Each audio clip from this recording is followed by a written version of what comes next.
일단 시작하도록 하겠습니다.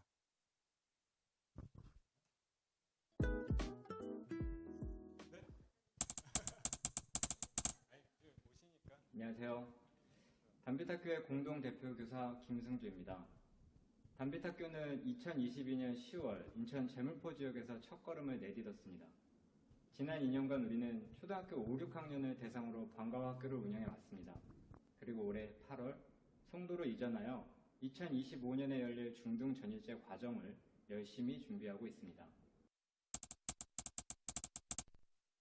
담빛학교는 하나님께서 모든 사람에게 주신 고유한 빛, 즉 각 개인의 고유한 재능과 소명을 발견하고 이를 세상에서 발현하도록 돕기 위해 설립되었습니다. 우리는 경쟁과 입시 중심의 교육에서 벗어나 학생들이 자신만의 빛을 찾아 세상 속에서 환하게 빛날 수 있도록 지원하는 것을 목표로 합니다. 이러한 목표를 달성하기 위해 우리 학교는 두 가지 주요 교육 방식에 중점을 둡니다. 첫째, 담빛학교는 기독교 세계관을 바탕으로 교육합니다. 현대 교육이 무엇을 배우고 어떻게 배울지에 집중하는 반면 우리는 왜 배우는지를 중요하게 여깁니다. 왜냐하면 우리는 모든 학습과 성장의 궁극적 목적이 하나님을 향해 있다고 믿기 때문이죠. 이러한 교육을 통해 학생들이 자신의 배움이 세속적 성공을 넘어선 더 높은 목적을 지향함을 인식하고 삶 전체에 깊은 의미와 동기를 부여받기를 기대합니다. 둘째, 우리는 경험 기반 학습을 중요하게 생각합니다. 프로젝트와 인턴십 프로그램을 통해 학생들은 실제 삶의 맥락에서 배움을 이어가며 자기 주도적 학습 능력을 길러갑니다. 이를 통해 주체성을 확립하고 세상을 살아가는 데 필요한 실질적인 역량을 쌓아갑니다. 담빛학교의 궁극적인 목표는 학생들이 세상 속에서 빛과 소금의 역할을 감당하며 이웃을 사랑하고 섬기는 인재로 성장하도록 돕는 것입니다. 이것이 바로 우리가 존재하는 이유이자 담빛학교가 추구하는 교육의 본질입니다.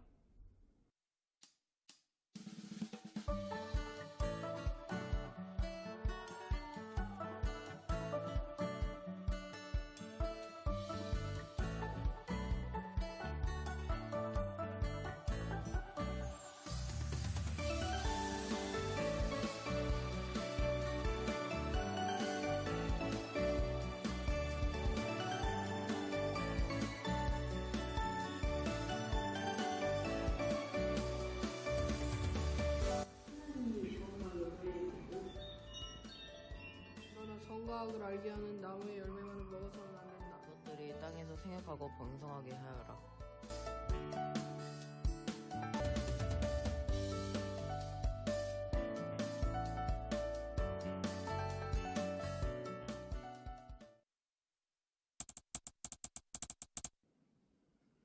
담빛학교 공동대표교사 설동준입니다. 학생들이 담빛학교 교육과정을 거친 후에 되기를 바라는 모습은 하나님에 대한 신뢰와 사랑이 힘이 돼서 모든 존재와 샬롬의 삶을 살아가는 사람, 그러한 삶을 주도적으로 살아가는 책임있는 크리스천이 되는 것이라고 할 수 있습니다. 다만 그러한 삶을 희생이나 고생으로 생각하는 게 아니라 크리스천 정신이 지금 시대의 대안적인 가치가 될 수 있다는 믿음, 자긍심이 있는 그런 삶을 살아가는 것을 바라고요. 비유하자면 기독교적 정신에 기초한 혁신가가 되는 것이라고 할 수 있습니다.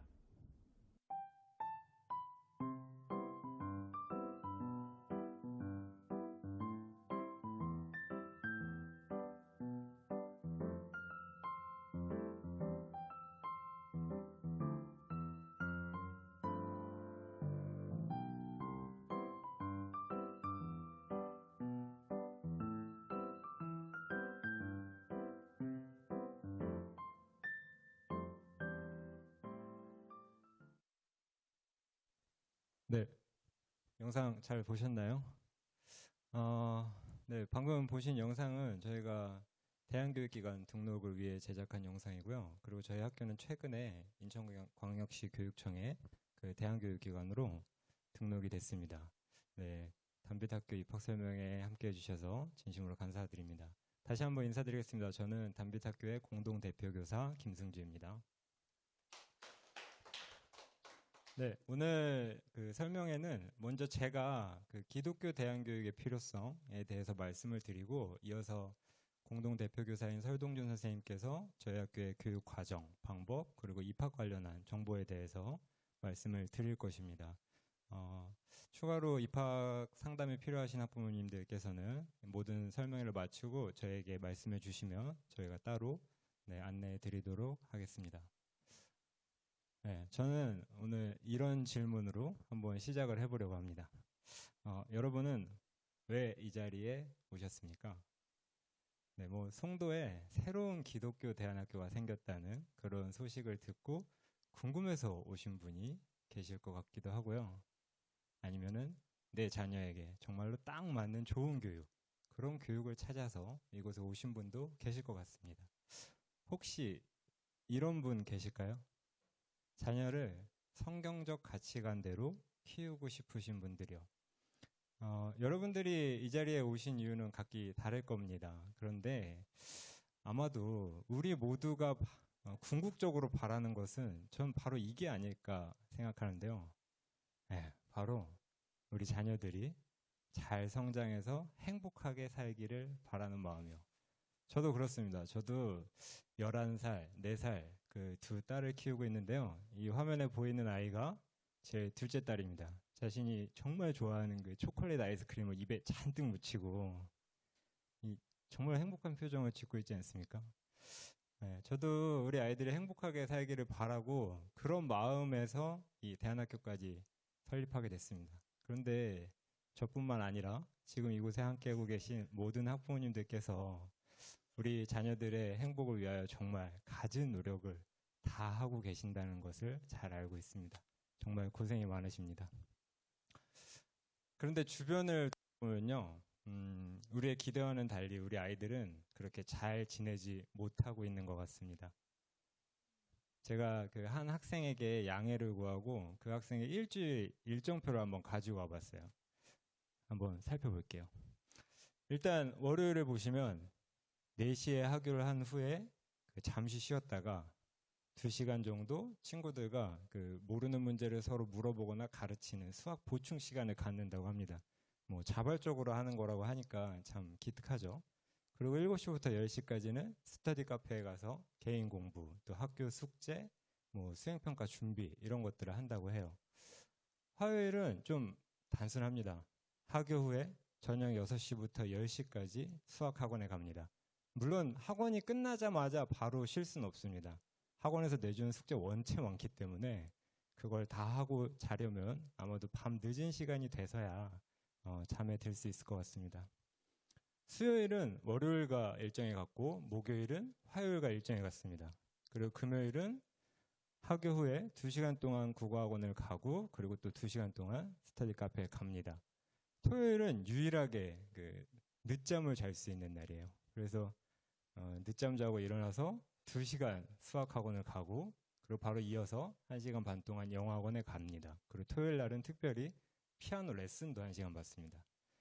이 학생은 교회 활동도 굉장히 열심히 참여하는 학생입니다. 그래서 매주 찬양팀 연습을 위해 교회에 오기도 하고 그리고 교회에서 이루어지는 각종 교육에도 참가합니다. 그 시간이 바로 이 시간이에요.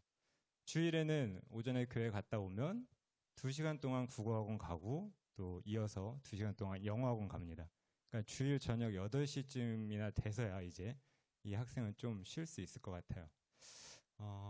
그런데 어떠세요? 이 학생의 일상을 좀 보니 좀 여유가 있어 보이시나요? 네? 이건 좀 아니에요? 맞아요. 그런데 제가 주변의 친구들에게 물어보면 사실 이 학생이 특별히 학원을 많이 다니는 건 아닙니다. 보시듯이 국영수 정도 다니고 있는데요. 어떤 친구들에게 물어보면 그 친구들은 수학학원만 2군데씩 다니기도 하고 사회, 과학 같은 학원을 다니기도 합니다. 만약 그렇게 된다면 이 빈칸은 모두 그 학원 스케줄로 채워질 겁니다. 저는 이런 모습을 보면은 막 숨이 턱턱 막힙니다. 그래서 사실 좀 비밀인데요. 제가 아이들의 부모님 몰래 아이들에게 학원을 좀 줄여라 이런 이야기를 많이 합니다. 교회에서요. 그런데 우리 아이들이요. 그럴 수 없다고 합니다. 왜냐면요. 바로 경쟁에서 살아나가기 때문입니다. 우리 아이들은 말 그대로 경쟁에서 생존하기 위해 정말 애를 쓰고 있습니다. 이런 삶은 상당한 부작용을 낳습니다. 수면 부족은 뭐 당연한 일이 됐고요.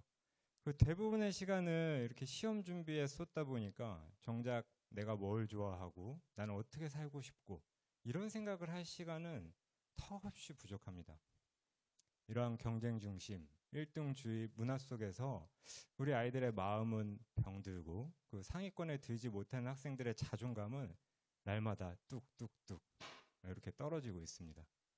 보시듯이 초중고생 4명 중에 1명은 학업 스트레스로 인해 아주 극단적인 선택을 생각해 본 적이 있다고 합니다. 바로 이 이야기가 우리 아이에게는 해당하지 않는 일이다. 이렇게 우리가 자신 있게 말할 수 있을까요? 개인의 성취를 강조하고 경쟁을 중시하는 그런 문화 속에서는 우리라는 공동체 의식이 설 자리는 없습니다. 그 학교 폭력, 왕따의 사례는 해마다 증가하고 있고요. 이는 이미 심각한 사회적 문제가 됐죠. 이렇듯 그 세상에는 부작용을 알리는 신호가 가득한데 우리는 그래도 중고등학교 시절만 잘 견디면, 잘 버티면 좋은 대학을 가고 좋은 직장을 얻어서 행복해질 거다. 이런 믿음을 가지고 그 시기를 견뎠습니다. 그런데 그런 믿음도 대학 입학과 함께 막 금이 가기 시작해요. 혹시 대입병이라는 말을 들어보신 적이 있으신가요? 그 언제부터 몇 년 전부터 이 대입병이라는 말이 굉장히 유행하기 시작했대요. 이게 뭐냐면요. 열심히 공부해서 대학을 갔는데 막상 전공은 나랑 맞지도 않고 내가 이거 열심히 해서 과연 먹고 살 수는 있나? 이런 불안감에 휩싸이는 현상을 얘기를 합니다. 그래서 대학에 입학한 학생들이 뭐 과를 옮긴다거나 아니면은 다른 대학에 가기 위해서 재수를 한다거나 뭐 편입을 한다거나 이러한 사례가 굉장히 많죠. 제가 대학교를 다닐 때에도 제 주변에 그런 친구들이 굉장히 많았어요. 그러니까 느닷없이 뭐 의대나 약대를 가겠다고 반수를 하는 친구들도 있었고, 그리고 수능 성적에 맞춰서 전공을 정하고 대학에 입학을 했더니 막상 전공이 본인이랑 너무 맞지 않아서 괴롭다고 이렇게 호소하는 친구들이 굉장히 많았거든요. 그런데 더욱 큰 문제는 이러한 고민이 대학 졸업 이후 직장을 얻어도 계속된다는 겁니다.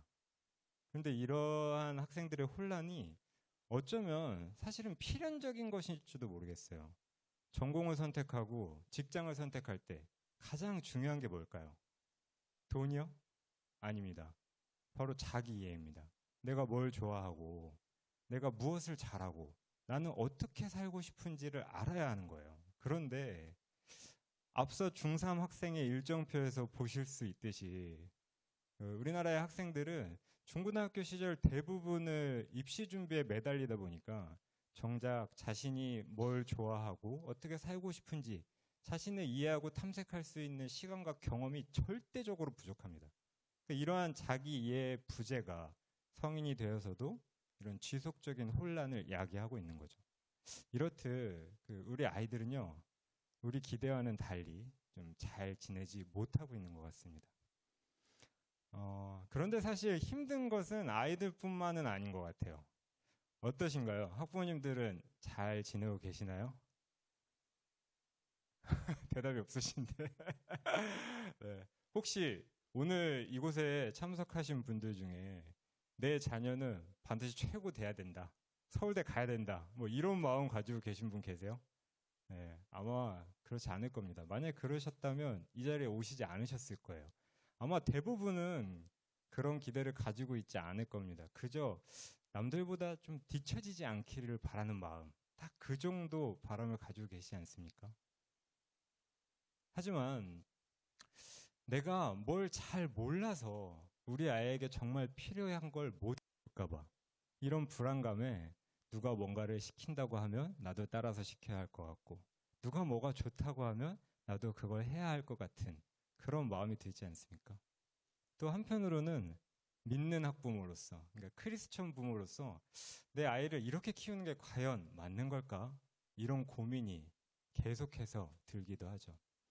그리고 더 마음이 아픈 건 자녀들은 이런 부모님의 마음도 잘 몰라주고 자녀들이 커갈수록 부모 자녀와의 관계는 점점 멀어지는 것만 같고 또 교회를 점점 멀리하는 학생들을 볼수록 우리 아이가 나중에 성인이 되면 교회 완전히 떠나버릴까? 뭐 이런 걱정이 들기도 합니다.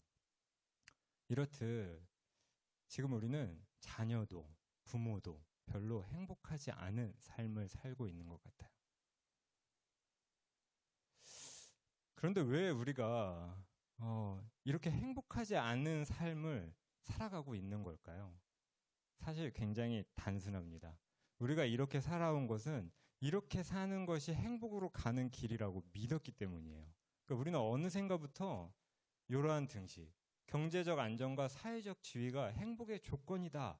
이런 등식을 무의식 중에 받아들이게 됐어요. 그래서 경쟁에서 승리하기 위한 방법들을 고민했고 그것을 계속 실천하면서 지금까지 왔던 거죠. 그런데 왜 우리가 그런 믿음을 갖게 됐을까요?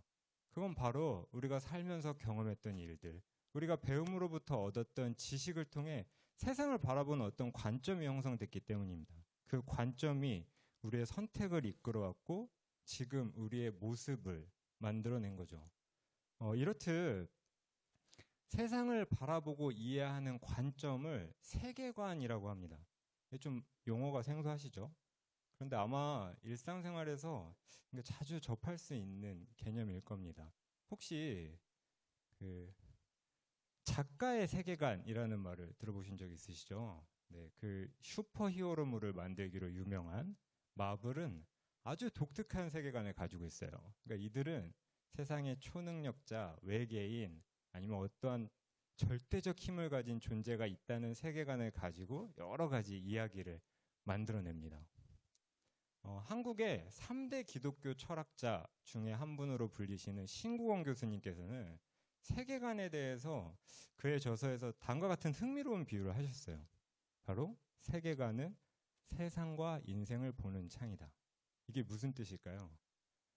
바깥 창문을 이렇게 통해서 바깥 세상을 우리가 보듯이 사람들은 자신만의 세계관을 통해서 세상과 내 인생을 바라본다는 겁니다. 좀 더 쉽게 설명해 볼게요. 여기 사진이 하나 있습니다. 여기 어딜까요? 여기가 그랜드 캐년이에요. 그랜드 캐년인데요. 만약에 이 사진을 왼쪽에 있는 노란색 선글라스를 끼고 바라보면 어떻게 보일까요? 노랗게 보이겠죠. 만약에 주황색 선글라스를 끼고 바라본다면요? 주황색으로 보일 겁니다. 이게 바로 세계관의 역할입니다.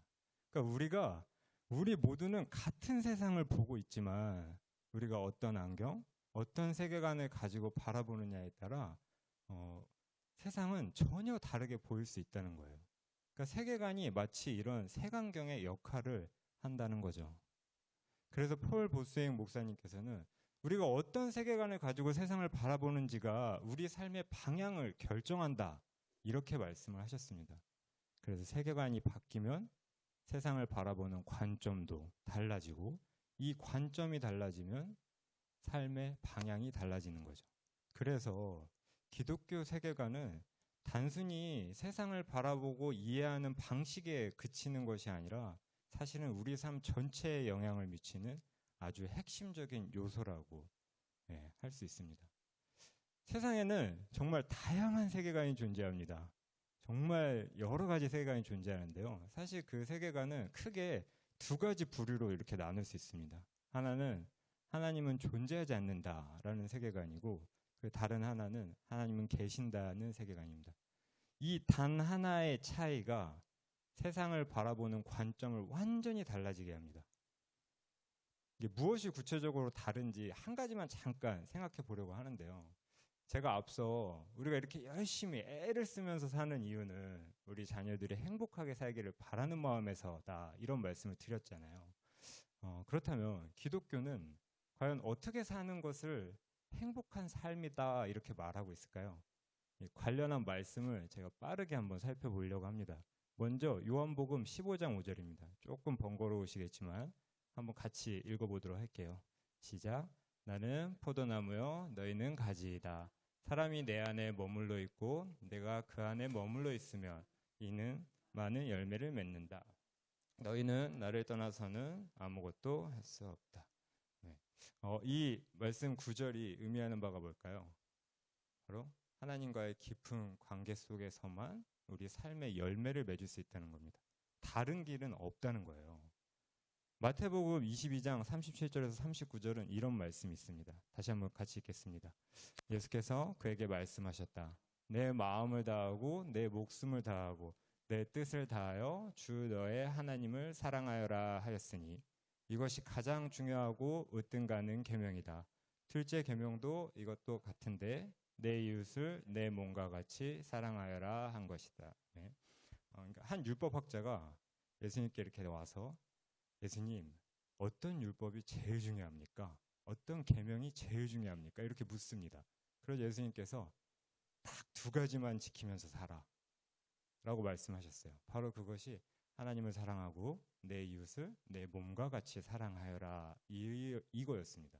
그러니까 우리는 이미 예수님을 통해서 하나님과의 관계가 회복되었고 우리가 하나님의 말씀을 지키며 살아갈 때 그 관계는 더욱 깊어집니다. 그런데 그 하나님의 말씀을 지키며 사는 삶의 핵심이 바로 하나님 사랑과 이웃 사랑을 실천하라는 거죠. 이 외에도 우리가 하나님의 존재를 인정하고 하나님께서 사람을 지으셨다라는 것을 받아들인다면 하나님께서는 분명히 어떤 목적을 가지고 사람을 지으셨다라는 것을 우리가 받아들일 수 있습니다. 그렇다면 이에 대해서 성경은 뭐라고 이야기를 하고 있을까요? 창세기 1장 28절입니다. 같이 읽겠습니다. 하나님이 그들에게 복을 베푸셨다. 하나님 그들에게 말씀하시기를 생육하고 번성하여 땅에 충만하여라. 땅을 정복하여라. 바다의 고기와 공중의 새와 땅 위에서 살아 움직이는 모든 생물을 다스려라 하셨다. 그렇습니다. 하나님께서는 세상에 존재하는 모든 피조물을 다스리게 하기 위해 사람을 지으셨습니다. 에베소서에는 이런 말씀도 있습니다. 마지막으로 같이 읽겠습니다. 우리는 하나님의 작품입니다. 선한 일을 하게 하시려고 하나님께서 그리스도 예수 안에서 우리를 만드셨습니다. 하나님께서 이렇게 미리 준비하신 것은 우리가 선한 일을 하며 살아가게 하시려는 것입니다. 아멘. 지금까지 살펴본 말씀들을 정리하면 기독교는 행복한 삶의 조건이 어떠한 사회적 지위 또는 물질적 조건에 있는 것이 아니라 하나님과의 깊고 친밀한 관계 속에서 하나님의 뜻을 이루며 사는 데에 있다라고 이야기를 합니다. 그러니까 우리가 일반적으로 알고 있는 행복에 대한 개념과는 좀 많이 다른 거예요. 기독교의 관점은요. 바로 이겁니다. 그러니까 기독교 세계관은 마치 목적지를 가리키는 나침반과 같아서 우리의 생각, 행동, 태도, 삶의 방향을 점검하고 우리가 어느 길로 가야 바른 길로 갈 수 있을지를 깨닫게 해줍니다. 그러니까 방향을 잘 알고 있으면 어떻게 될까요?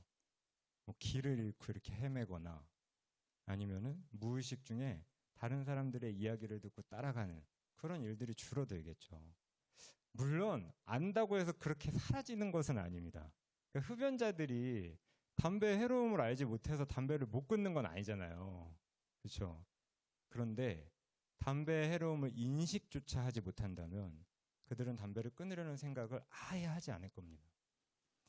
그래서 우리가 우리 자녀들이 진정한 행복한 삶을 살기를 바란다면 우리는 자녀들이 기독교 세계관이라는 안경을 쓰고 세상을 바라보고 하나님의 뜻을 이루며 사는 삶을 꿈꾸도록 이끌어줘야 하는 겁니다. 이렇듯 크리스천에게 기독교 세계관을 갖추는 일은 정말로 중요한데요. 그런데 왜 우리도 모르는 사이에 기독교 세계관이 아닌 다른 세계관을 받아들이게 됐을까요? 제 개인적인 경험을 하나 말씀드릴게요. 제 아내가 둘째를 임신했을 때 일입니다. 하루는 저희 어머니께서 제 아내에게 오셔서 요즘 뭐 먹고 싶은 게 없니? 이렇게 물어보셨어요. 그래서 제 아내가 요즘 고기가 먹고 싶어요 라고 말씀을 드렸더니 저희 어머니가 그러면 아들인가 보다 이러시는 거예요. 어떻게 생각하세요? 임신 중에 고기가 먹고 싶으면 아들이고 과일이나 채소가 땡기면 딸인가요? 그건 아니죠. 저희 어머니는 실제로 그렇게 믿고 계셨어요. 왜냐하면 본인이 임신을 하셨을 때 실제로 고기가 많이 드시고 싶으셨고 두 아들을 낳았거든요. 그리고 살면서 보니 주변에서 본인과 비슷한 경험을 하는 사람들이 정말 많았던 거예요. 결과가 어땠을까요? 딸이었어요. 네, 아까 보여드렸죠. 딸이었어요. 제가 왜 이렇게 이런 이야기를 느닷없이 말씀을 드렸냐면요. 바로 세계관이 이런 과정을 통해서 형성되기 때문입니다. 일상의 경험과 배움을 통해 얻게 된 지식이 일상 속에서 지속적으로 경험되는 그런 일들이 벌어지면은 이렇게 믿음으로 자라납니다. 그리고 이 믿음이 굳어지면 세계관으로 자라납니다. 그러니까 앞서 말씀드린 사례가 여기에 딱 부합하진 않지만 이 사례를 여기에 한번 대입해 보면 이렇습니다. 누군가로부터 임신 중에 고기가 땡기면 아들 낳을 거야 이런 이야기를 듣습니다. 그리고 본인이 그걸 실제로 경험을 하게 되면 임신 중에 고기가 땡기면 아들을 낳는구나라는 자신만의 이론이 생깁니다. 그리고 살다 보면 주변에서 그런 일들을 많이 경험하고 보고 듣고 하다 보면 그것이 믿음으로 자라나고 그리고 이 시기가 지나서 그 믿음이 점점 굳어지면 마치 변하지 않는 진리와 같은 세계관이 되는 겁니다. 그래서 우리가 어떤 문화 속에서 무엇을 보고 듣고 배우는지가 정말로 중요합니다.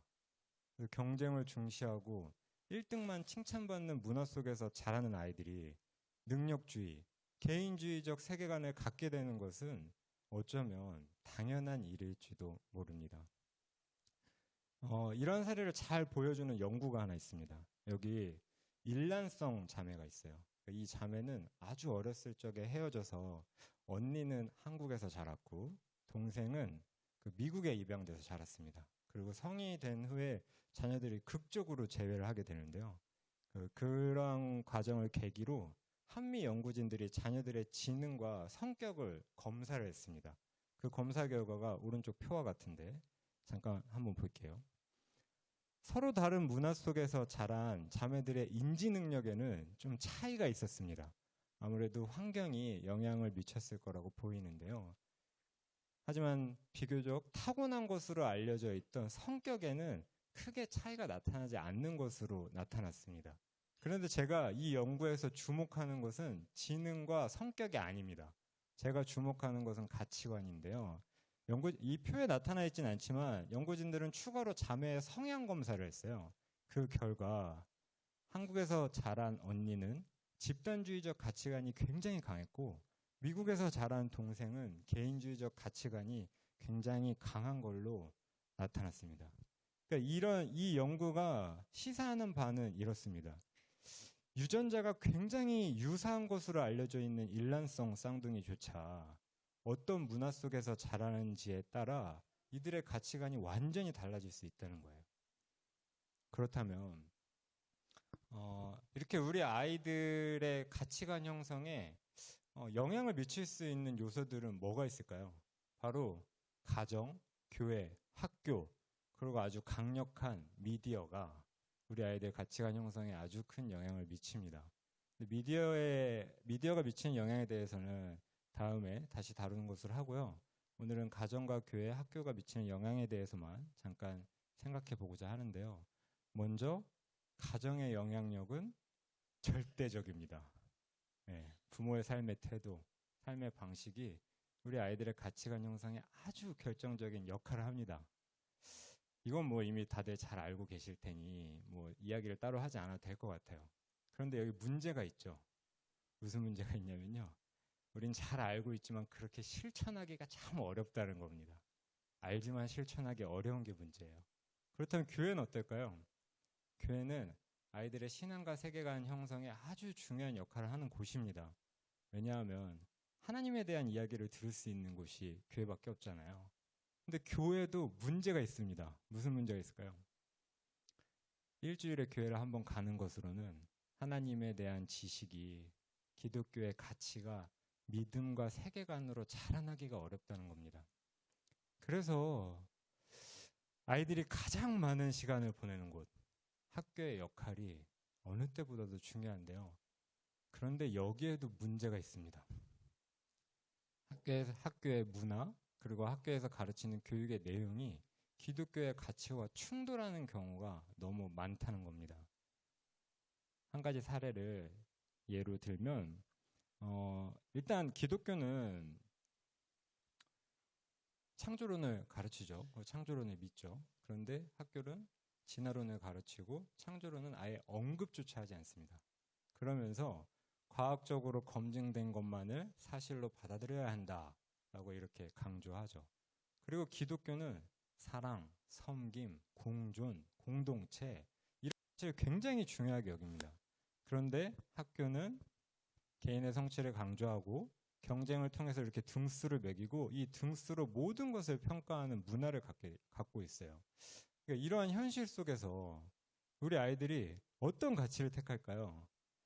모든 아이들이 그렇지는 않을 거지만 대부분의 학생들은 학교가 추구하는 가치를 따라갈 수밖에 없습니다. 왜냐면요, 생각해 보세요.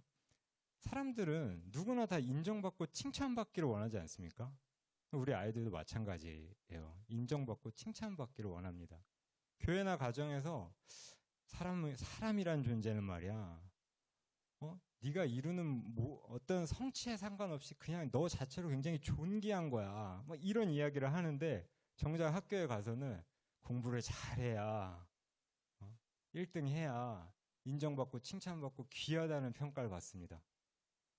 자, 학교 정문에 겨울에 학교 정문에 졸업식 시즌에 가면 이 대입 합격자 현수막이 아주 자랑스럽게 걸려 있습니다. 우리 아이들이 이걸 보고 무슨 생각을 할까요? 자, 내 이름이 여기 이렇게 붙어 있어야, 여기에 걸려야 나도 저만큼 가치 있는 사람이 되는 거구나. 이런 생각을 하게 되는 겁니다. 제가 앞에서 말씀드린 이 피라미드 그림 기억나시나요? 기억나죠? 좋아. 아주 똘똘한 학생이네. 자, 지식이 믿음과 세계관으로 발전을 하려면 우리의 배운 지식이 일상 속에서 계속 경험되고 검증되어야 됩니다. 그런데 기독교의 가치를 학교에서는 전혀 경험을 할 수 없는 거예요, 학생들이. 그렇다면 그 기독교의 가치가 우리 아이들의 마음에 깊이 자리 잡을 수 있을까요? 어렵겠죠. 그래서 우리 아이들에게는 아주 특별한 교육 환경이 필요합니다.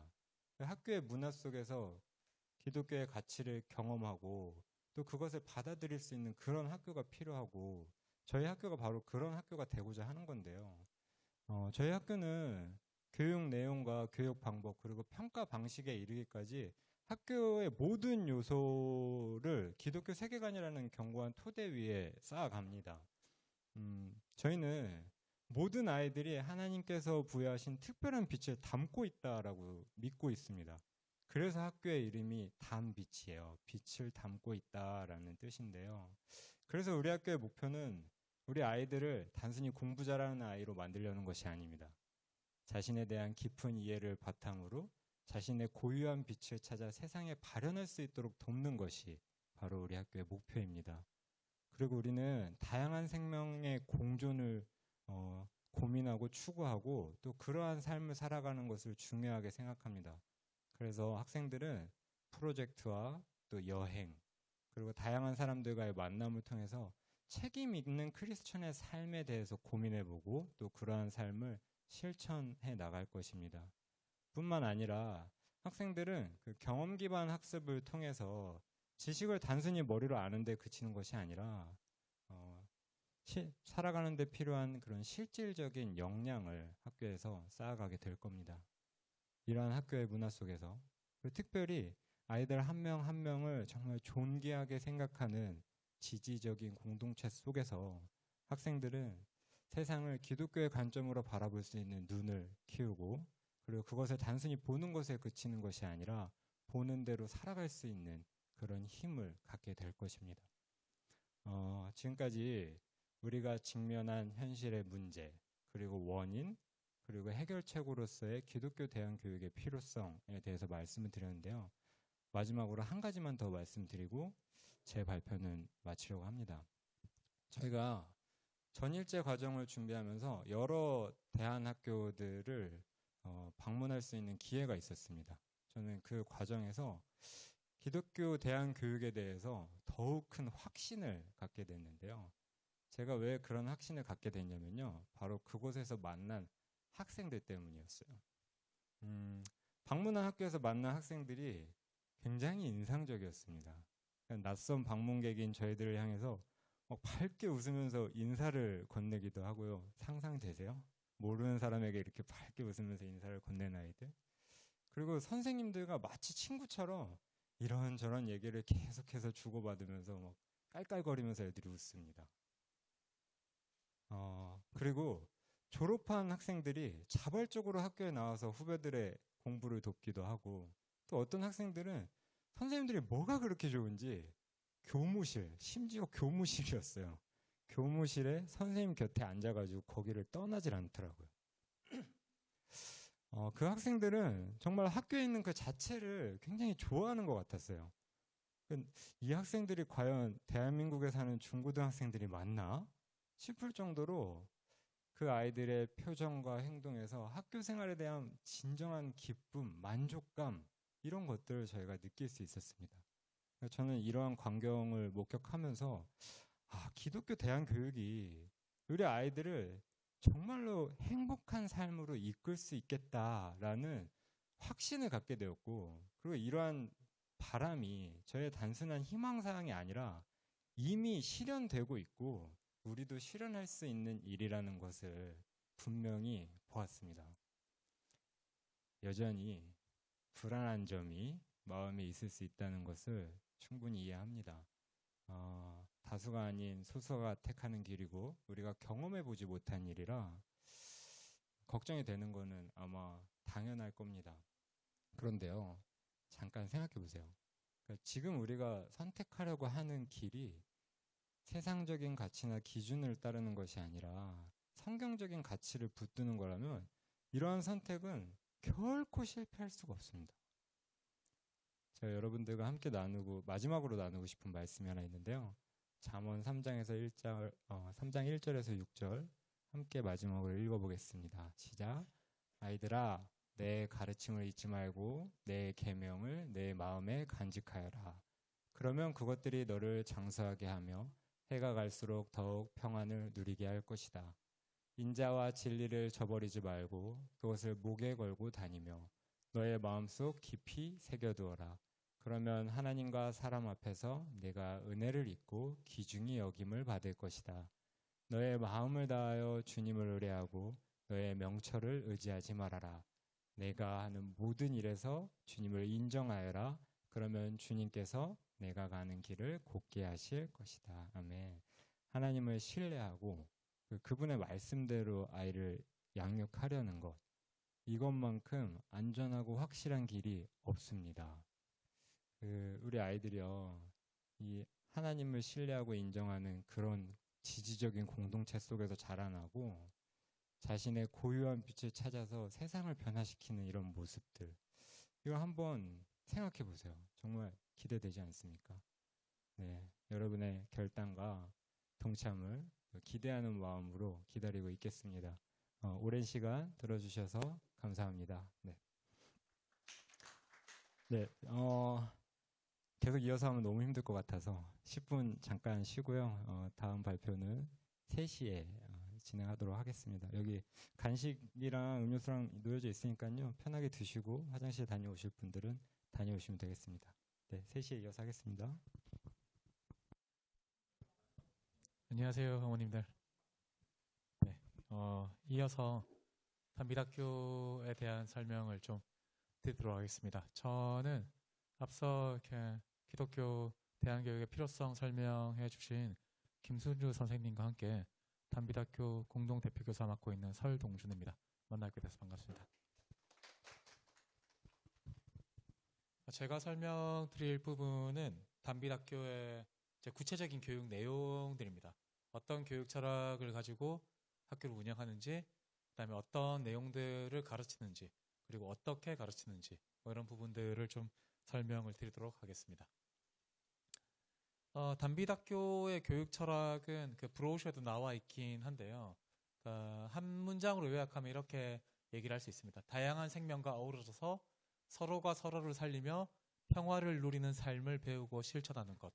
기독교적인 표현으로는 샬롬의 삶이라는 교육 철학을 가지고 있습니다. 이렇게만 보면 좀 추상적으로 느껴질 수가 있는데요. 차차 제가 자세하게 설명을 드리도록 하겠습니다. 일단은 교육 철학이 뭔가라는 것부터가 좀 낯설 수 있습니다.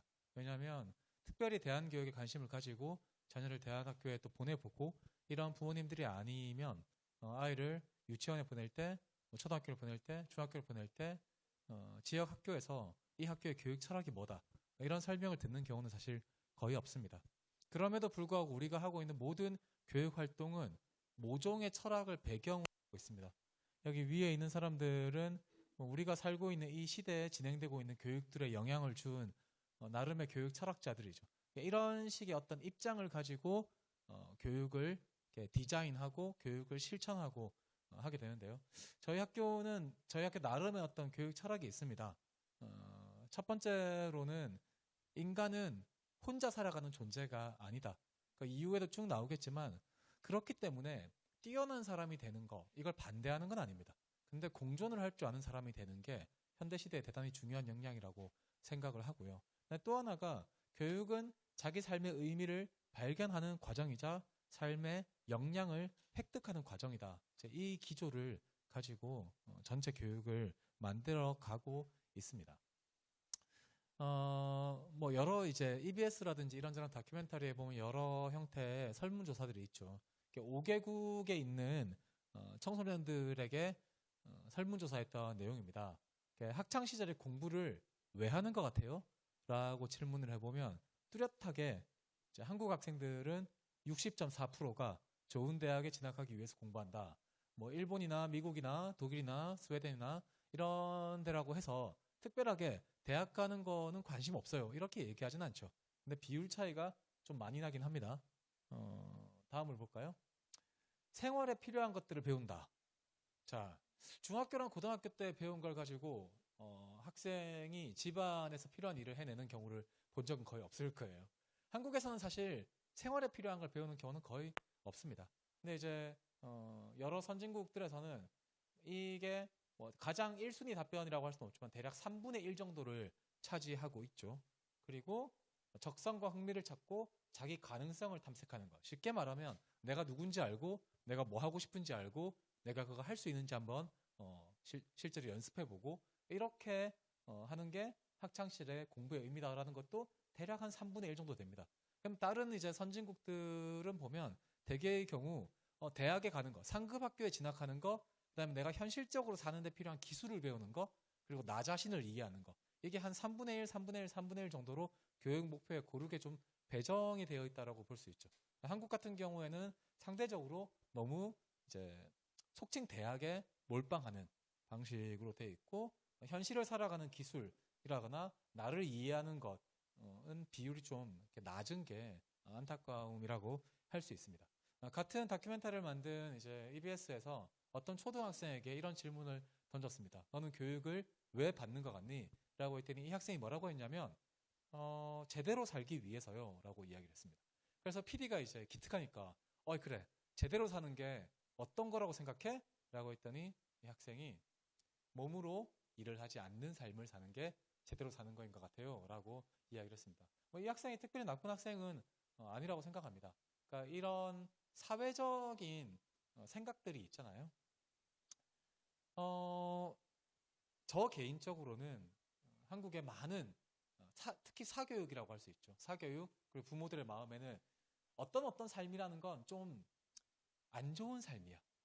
그런 삶은 나도 피하고 싶고 내 자식은 절대로 피했으면 좋겠어 라고 하는 특정한 종류의 삶에 대한 혐오가 있습니다. 대표적으로 육체노동에 대한 혐오가 있죠. 그 다음에 동시에 그 혐오 때문에 생기는 불안이 있습니다. 저렇게 될까봐 라고 하는 불안이 있습니다. 여기 계신 분들은 어떨지 모르겠지만 저 같은 경우에는 부모님들이 다 육체노동으로 저를 키우셨고 저 나름으로서는 이 한국 사회 안에서 빠지지 않는 삶을 살았다라고 생각을 하는데요. 그게 왜 문제일까라는 생각을 하는데 우리가 미디어를 통해서 보면 또 요즘에 의대 열풍이나 이런 걸 보면 마치 그렇게 살면 대단히 인생이 실패한 것 같고 큰 문제가 있는 것 같은 생각을 하게 되죠. 여기까지 얘기를 들으면, 특히 또 앞에 이제 김승주 선생님 얘기부터 쭉 이어서 들으면 이런 생각이 들 수 있어요. 아, 이 단비학교는 우리 애를 보내면 안 되겠구나. 이 학교는 뭔가 성공하는 삶을 반대하는 곳인가 보다. 이런 느낌을 받을 수도 있습니다. 절대로 그런 건 아니고요. 단비학교는 성공하는 삶을 반대하는 학교는 아닙니다. 다만 좋은 삶이 뭔지에 대해서 질문하는 학교라는 게 더 우선적이라는 특징을 가지고 있습니다.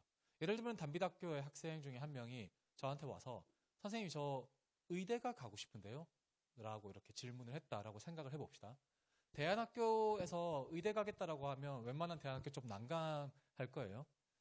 그러면 어떻게 하는 게 좋은 교육일까요? 네가 스스로 선택한 거니까 선생님들은 어떻게든 지원해 줄게. 뭐 이렇게 하면 대안학교다운 걸까요? 아니면 야 너무 세속적인 거 아니냐?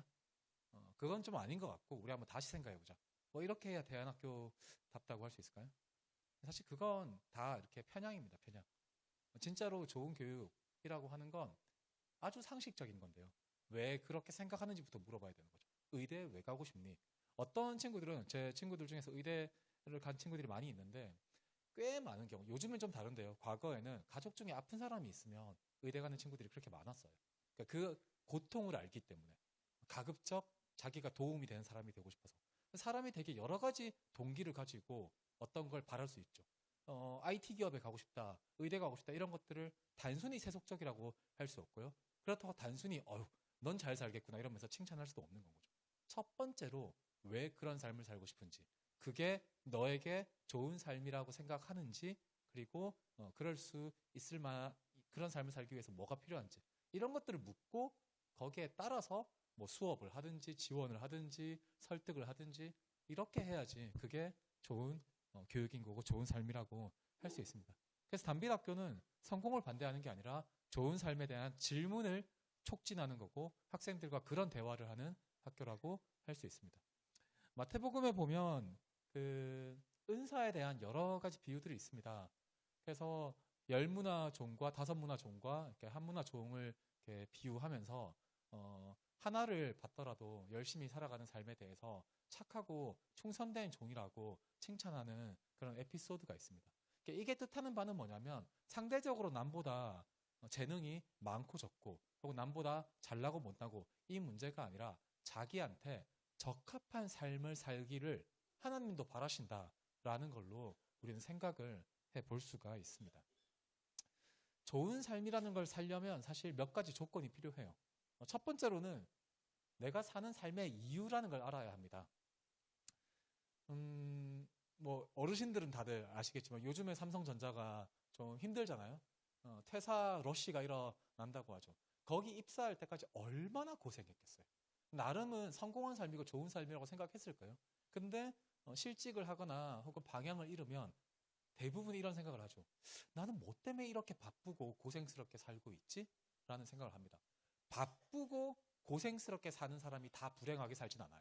무엇 때문에 내가 이 삶을 선택했는지 알고 있고 그 길을 내가 가고 있다라고 생각하는 사람은 또 좀 마음이 다릅니다. 그래서 일단 좋은 삶을 살아가려면 제일 먼저 내가 사는 이유에 대해서 알고 있어야 됩니다. 그런데 그것만 가지고는 안 되죠. 하나님이 나에게 청지기와 같은 삶을 살라고 하셨구나.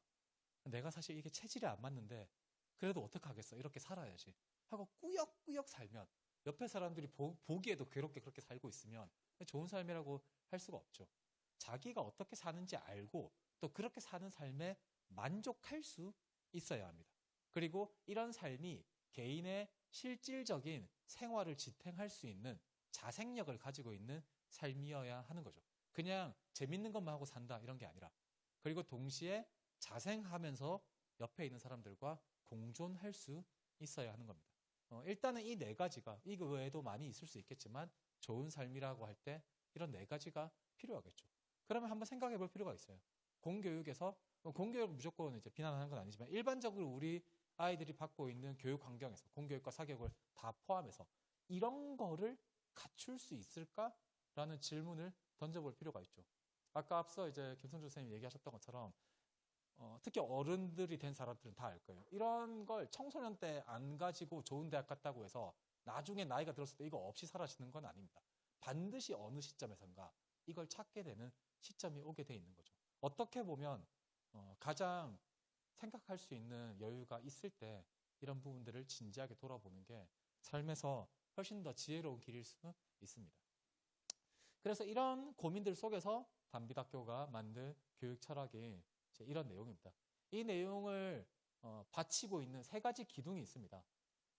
단비학교의 교육 철학은 구체적으로 그래서 나는 하나님과 무슨 관계지? 이게 삶의 이유를 찾기 위한 거죠. 그러니까 남보다 그냥 잘났다 못났다 이런 게 아니라 내가 이 세상에 태어난 이유가 뭘까? 그리고 하나님이 내 삶을 지켜보신다면 어떤 걸 바라시는 걸까? 나는 그런 삶을 얼마나 기쁘게 받아들이고 살 것인가? 이런 모든 질문이 하나님과 나의 관계의 문제에 달려 있습니다. 그리고 그 관계를 구체적으로 구현하는 것이 바로 나와 세상의 관계입니다. 그래서 하나님이 나에게 바라시는 삶을 나는 어떤 직업을 통해서 어떤 곳에서 누구와 함께 살아갈 것인가? 그래서 나는 이 세상에서 어떤 사람이 될 것인가? 이게 나와 세상의 관계입니다. 근데 요즘에 특히 청소년들에게 있어서 굉장히 많이 간과되는 게 나와 나 자신의 관계입니다. 그냥 이 약 물고 살면 되는 게 아니죠. 이 약 물고 살면서 애들이 뭐 불면증 관련된 약 먹고 우울증 약 먹고 이러는 게 말이 된다고 생각하는 부모들은 아무도 없을 겁니다. 단순히 그런 약 먹는 거 방지하는 수준이 아닌 거죠. 예를 들면 나한테 좋은 생활 패턴이 뭐지? 내 몸에 맞는 음식은 뭐지? 혹은 나는 화가 나거나 혹은 나는 기분이 안 좋아졌을 때 어떤 방식으로 해소하는 게 나에게 맞는 방식이지? 요즘 청소년들부터 시작해서 청년들 전부 다 MBTI 엄청나게 많이 하잖아요. 만나면 다 물어보잖아요. 너 E야? 뭐 T야? F야? 이런 거 물어보죠. 그러니까 그게 어떻게든 자기를 알고 싶은 욕구인 거잖아요. 그리고 나는 I라서 너무 사람들이 나한테 질문을 많이 던지면 좀 힘들어. 이런 거 다 나름 자기한테 맞는 패턴을 찾고 싶은 욕구인 건 거잖아요. 그런 걸 잘 생각해 보세요. MBTI가 그렇게 유행인데 학교에서 자기 감정을 인식하고 다루는 법을 배운 적은 없습니다. 혹은 갈등이 생겼을 때 어떻게 내가 원하는 것을 성취하면서도 상대방을 기분 나쁘지 않게 대화할 것인가라는 걸 배운 적이 없습니다. 그냥 그룹 활동하면, 모든 활동하면 어떻게든 배운다. 학교 안에서 공동체 생활하면 어떻게든 배운다. 이런 막연한 기대가 있는 게 사실입니다. 이런 건 어떻게 보면 사실 독일이나 스웨덴 같은 데 가면 정규 교과에 다 들어있어요. 대화법, 갈등 조정, 감정에 대한 인식과 컨트롤 이런 것들이 다 정규 수업에 들어가 있어요. 그런 것들은 배워야 되는 분명한 스킬임에도 불구하고 많이 넘어가는 거죠. 이런 부분들을 좀 단비학교에서는 신경을 쓰려고 합니다. 그래서 나는 나 자신과 어떤 관계인가라는 걸 아는 것. 그래서 이렇게 세 가지가 잘 갖춰지면 뭐 완벽하다고 할 수는 없지만 좋은 삶을, 자기에게 맞는 좋은 삶을 살아갈 수 있을 거라고 우리는 이제 보는 건 거죠. 그래서 이제 단비학교가 관계에 특별히 이렇게 주목을 하는 겁니다. 자, 그럼 이런 생각을 해볼 수 있습니다.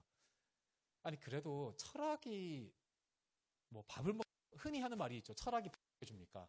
철학 하면 이제 우리가 떠오르는 건 인문이고 하면 떠오르는 건 먹고 살기 힘들다 뭐 이런 거라서 철학보다는 어쨌든 구체적으로 점수가 좀 나와야죠.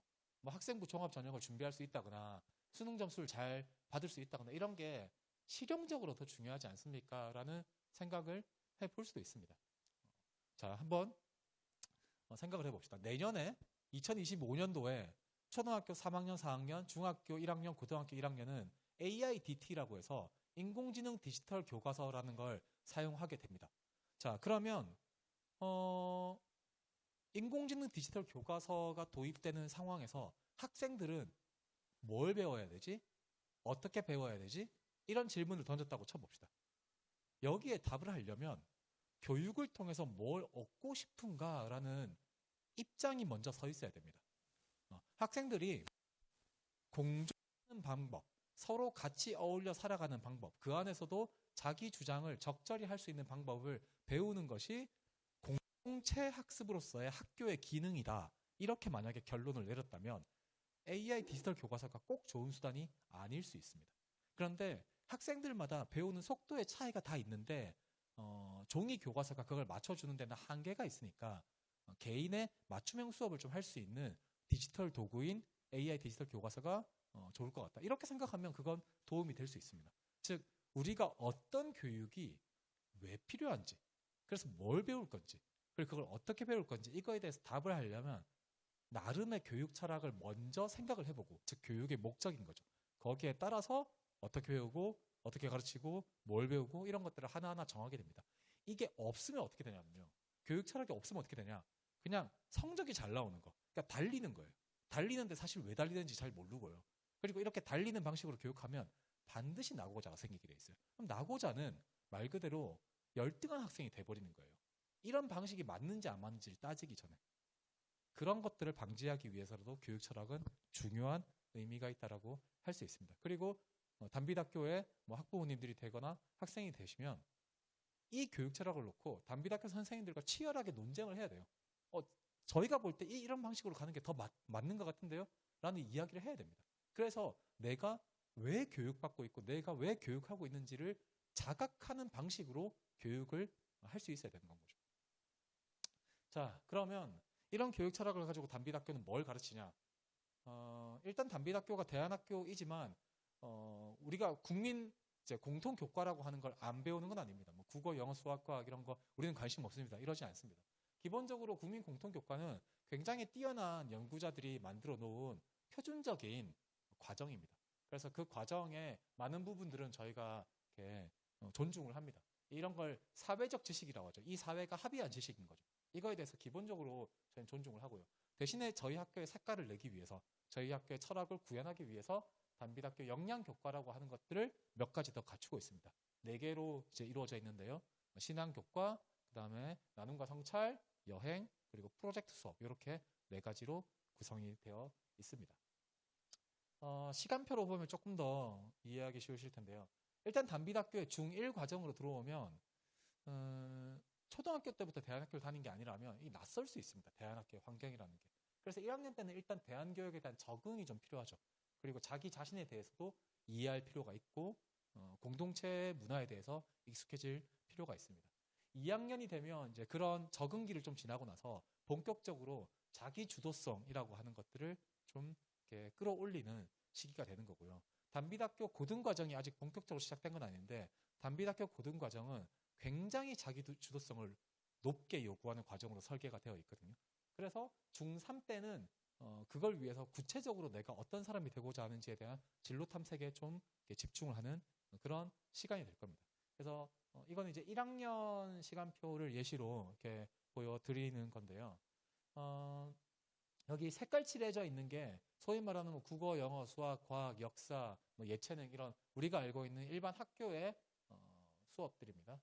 학생이 이 시간표를 보고 질리지 않았으면 좋겠는데 잘 보면 굉장히 시간이 뻥뻥 이렇게 비어 있어요. 고통스러운 시간표가 절대 아닙니다. 자, 그 다음에 이 파란색으로 표시된 부분이 단비닥교의 대안 교과들입니다. 좀 더 구체적으로 나눠보면 초록색이 함께 대화하고 성찰하고 이런 걸 중심으로 만들어진 시간들이고요. 파란색이 뭔가 이렇게 프로젝트를 하거나 이런 이제 역량을 키우는 이런 시간들로 구성이 되어 있습니다. 그러면 단비닥교의 수업이 구체적으로 어떤 장면으로 이루어지고 있냐? 앞에 이제 영상으로 처음에 보셨던 걸 조금 설명을 드리면 이거는 이제 제가 그 제물포에 저희 학교가 있을 때 초등학교 5, 6학년 아이들과 같이 진행했었던 아지트 프로젝트였습니다. 이게 나무로 이렇게 만든 아지트인데요. 한 2평 정도 될 거예요. 한 서너 명 정도 학생들 들어가서 그냥 자기들 아지트처럼 이렇게 쓸 수 있는 공간이었는데요. 이거를 어떻게 만들기 시작했냐? 20분의 1 투시도부터 시작을 했어요. 그래서 스티로폼 가지고 조그만 미니어처 만드는 거. 그러니까 건축가들이 하는 것처럼 그런 거부터 시작했습니다. 그러니까 이 친구들이 그렇게 수학을 잘하는 애들이 아니었어요. 이런 작업을 하면서 비례, 뭐 척도 이런 개념들을 가르쳤었어요.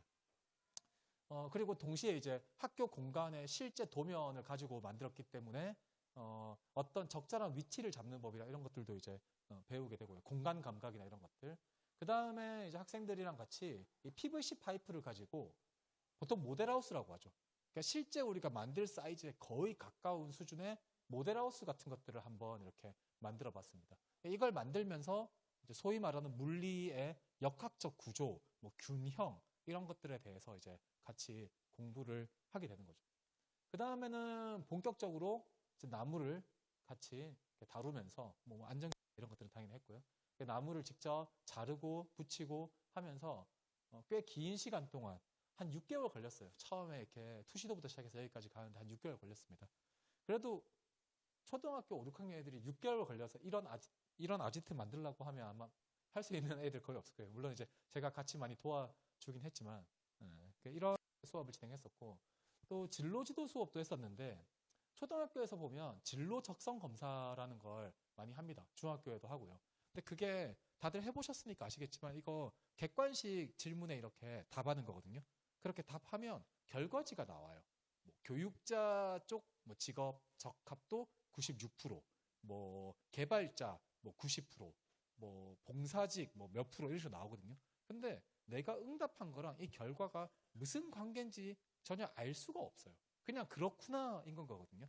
그래서 그렇게 가르치는 건 좀 아닌 것 같아가지고 이거는 저희가 직접 나름 고민해서 개발했었던 방법이었어요. 그러니까 직업을 몇 가지 구체적인 방식으로 나눠본 거죠. 혼자서 하는 직업이 있고요. 함께 일하는 직업이 있어요. 좋다 나쁘다가 아니라 직업의 성격이 다른 거죠. 그리고 나를 표현하는 게 중요한 직업이 있고 남의 이야기를 듣는 게 중요한 직업이 있어요. 이런 식으로 직업의 성격들을 쭉 나누고 학생들과 하나씩 직업의 성격들을 탐색해 나가는 그런 방식의 작업들을 좀 진행했습니다. 이걸 몇 주차 동안 이렇게 진행을 하고 나중에는 자기가 체험해보고 싶은 직업을 이제 잡월드라는 곳에 가서 직접 체험도 해보고 뭐 이런 방식으로 이제 진행을 했었습니다. 그래서 이거 이제 단비대학교의 수업의 예시 장면들인데 이런 장면들을 보면 단비대학교는 기본적으로 주제 중심 교과 통합을 좀 많이 지향합니다. 국어 시간 있고 영어 시간 있고 수학 시간 있고 과학 시간이 있습니다. 근데 단비대학교가 프로젝트 수업이라고 하는 수업 안에서는 가급적 그런 지식들이 통합된 어떤 프로젝트를 하는 걸 중요하게 생각하고요. 개별 과학 시간이나 개별 국사 시간에서도 가급적 다른 교과와 연계되어 있는 어떤 주제들을 다루는 걸 중요하게 생각합니다. 이거는 교육학에서도 다들 하는 얘기인데요. 사람은 일상을 살아갈 때 국어 스타일로 살고 수학 스타일로 사는 시간이 따로 있지 않습니다. 통합적으로 살아가는 거죠. 그래서 교과 통합 교육을 굉장히 공교육에서도 중요하게 생각합니다. 구현하기를 어려워할 뿐이지. 그 다음에 이제 지식과 경험의 통합을 중요하게 생각합니다. 아까 아지트 보면 수학에서 비례, 물리학에서 균형이나 역학 이런 것들을 실제 물리적인 어떤 경험들을 엮어가면서 이런 지식이 이렇게 적용되는 거구나 라고 이제 이해하는 방식으로 가르치려고 하고요. 또 학생의 자기 주도성과 협력이라는 것들을 발휘할 수 있는 방식으로 수업을 만들고 있습니다. 단비대학교의 이제 수업들 중에서 일반적인 교과 수업은 이렇게 다들 잘 알고 계신 이제 내용들일 것 같아가지고 프로젝트 수업에 대해서 좀 말씀을 드리면 단비대학교는 프로젝트 수업도 단비대학교 교육 철학이랑 이렇게 대응해서 만들어 놨습니다. 단비대학교 교육 철학이 나와 하나님의 관계, 나와 세상의 관계, 나와 나 자신의 관계를 다루고 있는데요. 똑같이 프로젝트 수업도 1학년 때는 이제 나와 나의 관계에 좀 집중하는 방식으로 프로젝트 수업이 있고요. 여기 쭉 이제 학년이 진행되면서 배우는 것들이 있는데요. 그래서 이 단비대학교의 교육 철학이 프로젝트 안에서 구체적으로 구현되게. 그래서 나와 나의 관계라는 건 개인의 섭식, 성향과 기질, 스트레스 관리 이런 이제 내용들을 학습하면서 나와 나의 관계를 이해하고 나와 하나님의 관계를 이해하는 방식, 나와 세상의 관계를 이해하는 방식 이런 것들을 하나하나 프로젝트 수업으로 이렇게 만들어 두고 있습니다. 이렇게 단비대학교에 이제 프로젝트 수업이 있고 또 많은 대안학교가 진행하는 여행 수업이라는 게 있습니다. 로드 스콜라라고 부르는데 여행 수업이 있고 매일매일 나눔과 성찰의 시간이 있고요. 그리고 신앙 교육이 따로 있습니다. 이런 것들을 통해서 저희가 생각하는 건 네 가지를 갖춘 사람이 되는 거예요. 하나는 사고력이 있는 사람이 되는 것. 비판적 사고력, 분석적 사고력, 논리적 사고력 이런 사고력을 갖춘 사람이 되는 것. 그 다음에 자기 관리를 할 줄 아는 사람이 되는 것. 우리가 자기 관리, 학생들한테 자기 관리 해야지라고 하면 아침에 일찍 일어나고 시간표 지키고 이런 거 생각하는 거잖아요. 근데 앞서 얘기했던 것처럼 나와 나 자신의 관계를 잘 이해해야지 자기 관리도 할 수 있는 거죠. 나한테 적합한 자기 관리가 있기 때문인 거죠. 그런 훈련과 지식을 획득해서 실제로 나를 잘 매니지먼트 할 수 있는 사람이 되는 거. 그 다음에 의사소통을 할 줄 아는 사람이 되는 거. 그리고 또 하나 굉장히 중요하게 생각하는 게 심리적 감성입니다. 단순히 예술적 감성을 말하는 게 아니라 진리를 추구하고 인생을 아름답게 살아가기 위해서 사람에게 갖추어져 있어야 될 게 어떤 조화, 통일 이런 것들에 대한 추구인 거죠. 그건 참 이론적으로 설명하기 힘든 일종의 미감 같은 거거든요. 그런 심리적 감수성을 갖추고 있는 게 사람의 삶을 이끌어가는 힘이라고 생각하기 때문에 이렇게 네 가지를 갖추고 있는 사람이 되는 걸 이제 목표로 하고 있습니다. 그런데 단비학교에는 지금까지 설명드린 것 외에 아주 중요한 교육 과정이 하나 더 있습니다. 바로 부모 교육입니다. 학생들에게는 기쁜 소식일 수 있죠. 나만 당하는 거 아니다. 엄마 아빠도 공부해야 된다. 가족 전체가 공부해야 된다. 그러니까 한국에서 대한 교육을 받는다라는 건 어쩔 수 없이 좀 마이너리티의 길을 가는 겁니다. 그러니까 인생이 고생한다 이게 아니라 남들이 잘 가지 않는 길을 가는 거죠. 두려울 수 있고요. 낯설 수 있고 많은 고민이 필요합니다. 그런 모든 짐을 학생들만 혼자 다 지고 갈 수는 없는 거죠. 같이 고생하자 이게 아니라 지지해 주려면 알아야 하는 거죠. 뭔가를 지지를 해주려고 해도 부모님이 학교에 보냈으니 혹은 애한테 필요한 용돈을 줬으니 이렇게 해서 되는 문제는 아니죠. 구체적으로 나는 그런 삶을 어떻게 생각하고 있지? 나는 그걸 견뎌낼 수 있는 심리적으로 탄탄한 토대가 있나? 이런 여러 가지 것들을 고민을 해봐야 됩니다. 그래서 단비학교는 주기적으로 일종의 학부모 세미나인 거죠. 부모 교육을 진행을 하려고 합니다. 단비학교가 뭐 교육하는 방법을 앞에 쭉 설명을 드렸는데요. 그러니까 약간 이론적인 얘기인 건데 간단히 얘기하면 단비학교는 학생들이 혼자 배운다고 생각하지 않습니다. 교실 안에서 서로를 통해 배우죠. 이건 굉장히 중요한데요. 사람이 자기 자신을 이해하려면 반드시 알아야 되는 게 남이 어떤가라는 걸 알아야 됩니다. 남들이 이렇구나라고 하는 기준점이 있어야지 그 안에서 나는 비슷하구나, 다르구나라는 걸 판단할 수 있습니다. 그래서 면벽 수련하듯이 벽 보고 나는 누구인가라는 질문만 던진다고 자기를 알 수 있는 게 아닌 거죠. 그래서 교육에서 굉장히 중요한 건 상호학습입니다. 타인을 통한 나에 대한 이해라는 게 필요한 거죠. 그리고 앞서 이제 지식과 경험의 통합, 그리고 교실에서만 배우는 것이 아니라 교실 밖에서의 학습까지 추구하는 것. 이런 것들이 이제 단비학교가 생각하는 교육 방법입니다. 단비학교의 이제 그 구체적인 행정적인 내용들인데요. 입학을 하기 위한 절차는 이제 오늘 이렇게 입학 설명회를 하고 나면 단비학교에 이제 입학을 희망하시는 경우에 입학 신청서를 작성해서 제출을 해 주시면 됩니다. 대략 한 달 정도의 작성 기간이 주어지긴 하는데요. 그럼에도 불구하고 좀 입학 결정을 조기에 진행하고 싶다라는 경우에는 빨리 제출해 주시고 빨리 면담을 요청해 주시면 그렇게도 할 수 있습니다. 그래서 일단은 입학 신청서를 제출해 주시고 그 제출한 내용을 가지고 학부모와도 인터뷰를 하고 학생과도 인터뷰를 합니다. 그래서 인터뷰까지 거치고 나면 최종적으로 이렇게 입학 결정을 하게 되는 거고요. 그 이후에 이제 학교 등록 절차를 하게 되어 있습니다. 그래서 말씀드렸던 것처럼 일정 자체는 이렇게 잡혀 있는데요. 좀 더 빨리 이 프로세스를 밟고 싶으신 경우에는 개별적으로 요청을 해주시면 됩니다. 그리고 저희가 1월 초 정도 되면 25학년도 최종 단비학교 학생들이 확정이 될 거예요. 확정이 되면 예를 들면 부모님들의 입장에서는 뭐 학교에 학생들 숫자나 여러 가지 것들이 고민이 되겠죠. 그때 가서 최종적으로 결정하기 위해서 다시 한 번 더 재확인을 드리는 시간이 있을 겁니다. 그래서 일단은 먼저 이렇게 이렇게 우리 아이가 여기서 다녔으면 좋겠다라고 하면 그 의사결정을 이렇게 빨리 해주시는 거는 뭐 나중에 가서 뭐 모르고 이런 거 절대 안 됩니다. 이런 거 아니니까 그냥 편하게 결정해 주셔도 됩니다. 단비학교는 크게 이제 뭐 이거는 이렇게 케이스 바이 케이스라서 크게 놓고 보면 두 가지의 이제 교육 비용이 있는데요. 입학금과 수업료이고요. 수업료는 그 매월 65만 원이고요. 입학금은 1회, 그러니까 1회 100만 원인데 입학금은 사실 저희가 장학금 용도로 적립하는 비용으로 삼고 있습니다.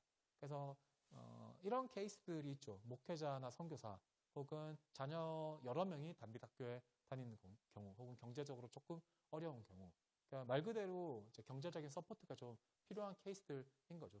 이 경우를 위해서 저희가 장학금 부분을 이렇게 마련하기 위해서 그 용도로만 이제 사용하는 입학금이 있고요. 그 외에 수업료는 학교의 수업 비용이나 교보제, 급식비 일체를 다 포함을 하고 있습니다.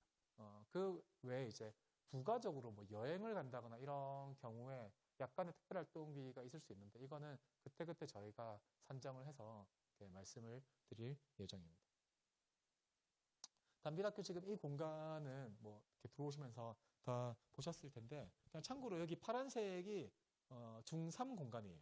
초록색이 중2 공간, 입구에 제일 가까운 분홍색이 중1의 공간이고 여기도 이제 책상 다 치우고 일종의 교육 공간으로 씁니다. 뭐 당연히 대안학교니까 그렇겠죠. 뭐 프로젝트를 한다거나 액티비티를 할 때 여기서도 하고 뭐 모든 공간을 사실 다 씁니다. 저기 뒤에 가면 소그룹실이라고 해서 학생들이 토론하거나 뭐 이렇게 할 수 있는 공간들이 저기 바로 뒤에 보이시는데 있고요.